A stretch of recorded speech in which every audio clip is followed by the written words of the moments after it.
Demikianlah sabda Tuhan. Terpujilah Kristus. Ya saudara sekalian, firman ini memang sulit untuk dimengerti kalau orang itu hanya harafiah. Kalau mengertinya ini secara harafiah dan tanpa hati, maka pengertiannya itu sempit. Karena pertobatan ini sebenarnya menggambarkan bentuk pertobatan. Pertobatan itu bukan sesuatu yang mudah. Cepat orang bisa mengatakan ya. Tapi pertobatan itu juga bukan suatu penolakan mutlak. Itu sebabnya.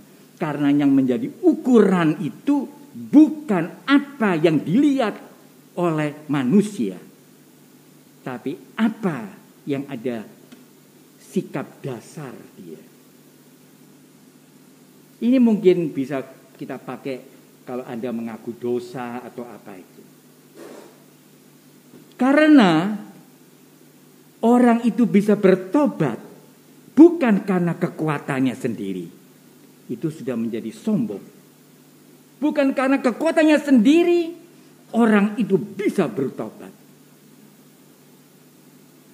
Jangan-jangan kejahatannya double karena mengandalkan kekuatannya sendiri.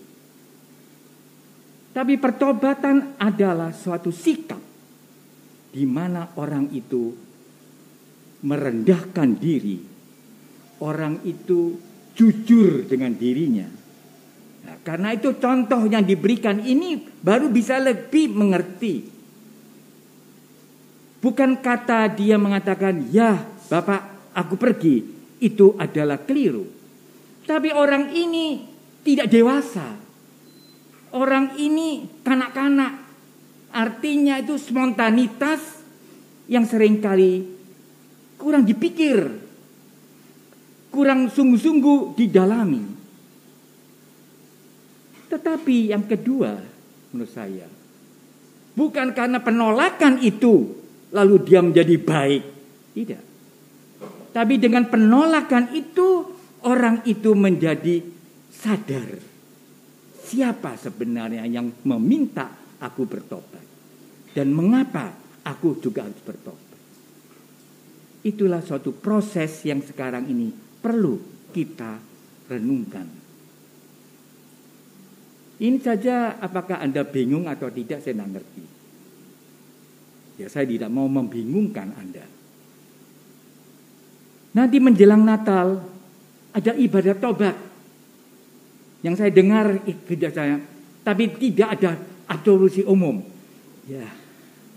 Artinya pernyataan ini bagaimana? Ini pernyataan hukum. Benar hukum. Lalu sekarang mulai berlaku lagi pengakuan dosa pribadi. Itu sekurang-kurangnya di paroki saya. Saya kira ya semuanya begitu. Lepas saya tidak akan membicarakan kebijakan itu memang tepat sekali dalam masa pandemi. Bagaimana mengatur orang betul-betul bisa bertobat. Itu tidak mudah. Bukan karena absolusi umum ataukah pribadi. Karena yang mengampuni adalah Tuhan. Hanya Tuhan memberikan kepercayaan kepada gereja. Bagaimana sepatutnya orang itu bertobat. Nah, gereja lalu mengatur. Memang pertobatan itu adalah suatu perbuatan batin orang itu. Nah, apakah itu sebenarnya?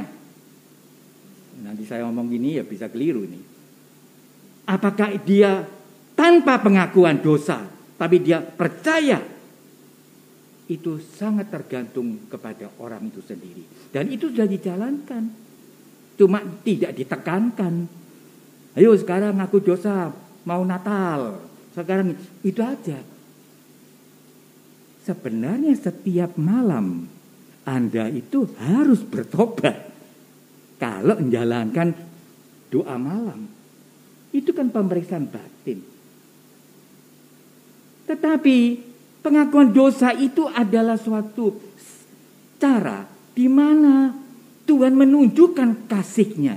Jadi yang bertemu di dalam kamar pengakuan itu Tuhan yang maha murah. Tuhan yang maha kasih, yang mau menerima kembali putranya yang mau mengaku dosa. Jadi kamar pengakuan itu bukan suatu kamar yang kecil, gelap, menakutkan. Sekarang tidak begitu. Tapi kamar yang kecil itu tempat di mana Anda bertemu dengan Tuhan yang maha murah, maha pengampun. Itu yang membuat orang itu berani bertobat. Bukan ketakutan-ketakutan yang sempit. Takut neraka, takut ini. Ketakutan itu tidak selalu mendewasakan orang. Malahan cenderung kepada kemunafikan, ketakutan. Takut dilihat orang salah. Untuk apa? Dilihat atau tidak dilihat orang lain ya salah ya salah. Nah, jadi ketakutan-ketakutan itu sebenarnya menunjukkan orang kurang memproses dalam dirinya. Karena Tuhan itu maha pengampun. Tapi bukan Tuhan yang asal-asalan. Jadi dengan demikian sebenarnya kita bisa meneladani Yesus sendiri. Yesus sendiri yang tidak bersalah. Dia rela menjadi, ya bukan tumbal, tapi menjadi alat di mana dia itu bisa membuat manusia bertobat, yaitu salib. Jadi, salib itulah suatu bentuk, sekalipun dia tidak bersalah, tapi dia benar-benar rela menjadi kurban orang-orang yang berdosa. Dan dia mau menerima hukuman dari orang-orang yang berdosa. Jadi sebenarnya pertobatan adalah suatu proses batin, kejujuran, kerendahan hati, optimisme. Seperti yang dicontohkan dalam kitab suci, bagaimana wanita pelacur itu betul-betul mendapat damai setelah Yesus mengatakan, aku tidak menghukum engkau, tapi jangan berbuat dosa lagi. Bagaimana Sakeus, koruptor, dipanggil oleh Tuhan, aku akan datang ke rumahmu. Dan bagaimana seorang penyamun yang datang ke bait Allah, duduk di belakang, dan tidak banyak yang dikatakannya, hanya Tuhan, kasihanilah aku. Karena dia tahu, Tuhan tahu segala kesalahanku.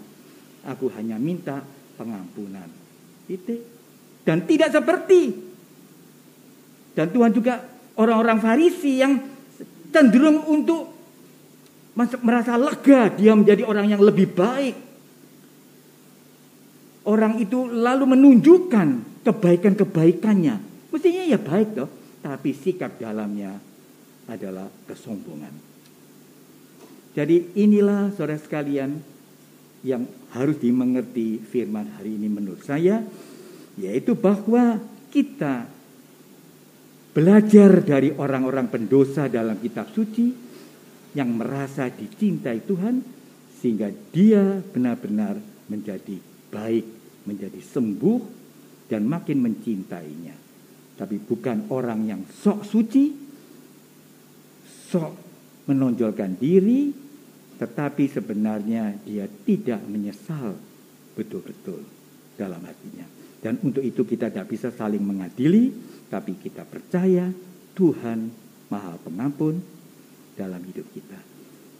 Maka selama masa Advent ini marilah kita tingkatkan rasa kasih kita kepada Tuhan, dan Ekaristi Kudus menjadi sumber kasih di mana manusia benar-benar menjadi kuat karena makanan rohani itu.